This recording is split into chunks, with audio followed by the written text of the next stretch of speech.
ता सहित बंधुगण आमर गोटे गोदाम घर जी धान अमल होउची राज्य सरकार एपर्यंत केंद्र सरकार गोदाम घर कले ना राज्य सरकार को जो पैसा दौरान बीजेडी सरकार खाइला बीजेपी सरकार खाइबे यही भाव में आम गोदाम घर प्रति पंचायत गोदाम घर दाबी करुचु एवं धानर एमएसपी केंद्र सरकार 3100 टंका करंतु राज्य सरकार जहाँ कहले 10-55 वर्षरू जो कृषक जो भली अवस्था रहुची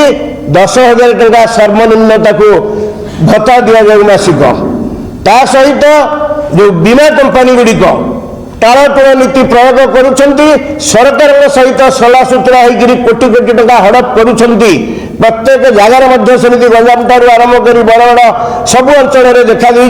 तेणु बीमा कंपनी गुड़िक व्यवस्थित ढंग से सरकार सहित जो जोगसूत्र कर चाषी जमी हईराण न पड़ जो भाया त्रुटिपूर्ण नीति रही एथरक परिवर्तन कर साहाय्य दिंतु विशेष खुशीर खबर आज भारत वर्ष महामहिम राष्ट्रपति ओडिशा गस्त करुछंती विधानसभा उद्बोधन देवे सब विधायक माने रहिबे पूर्वतन विधायक माने रहिबे बुद्धिजीवी माने देखुछंती गणमाध्यम देखुची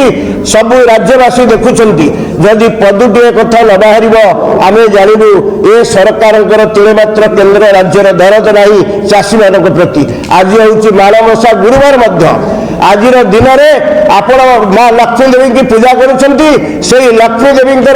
जी काम करुछंती जो अन्नदाता कृषक भाई माने सेमानक पई आमे कहूचु विनम्रतार सहित आमे आपनक पाखरे